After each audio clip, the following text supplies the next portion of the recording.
Budget అనేటువంటిది ఈ శాసనసభకు చాలా ముఖ్యమైనటువంటిది.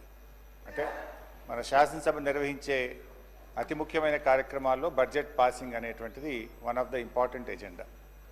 నా రిక్వెస్ట్ ఏంటంటే అధ్యక్ష, కొంచెం సమయం ఇవ్వండి మాకు. నిన్న బట్టి గారి 72 పేజీల ఉపన్యాసాన్ని చాలా శ్రద్ధగా విన్నాం.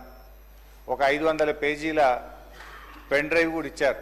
నిన్న మీరు మాకు సెలవు కూడా ఇచ్చారు, బాగా ప్రిపేర్ కండి, చదువుకొని రండి అని మీరు సెలవు ఇస్తే ఆ 500 పేజీల పెన్ డ్రైవ్ చదువుకున్నాం. 72 పేజీల ప్రసంగాన్ని బాగా విన్నాం. చిన్నప్పుడు నేను లాస్ట్ దాకున్నా, నేను ఉన్నాను. ఇప్పుడు నేను మాట్లాడేది ఎందుకు సార్, నా అప్పీల్ అదే చెప్దాం అనుకుంటున్నా.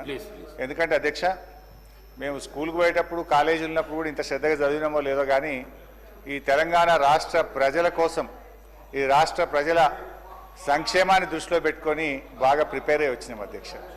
నా రిక్వెస్ట్ ఏంటంటే, బట్టి గారు చాలా అనుభవజ్ఞులు, బాగా సమాధానం చెప్పగలిగిన శక్తివంతులు. సో మధ్య మధ్యలో ఈ మినిస్టర్స్ ఇంటరప్షన్స్ లేకుండా చూడాలని మేము సవినయంగా విజ్ఞప్తి చేస్తూ ఉన్నాం.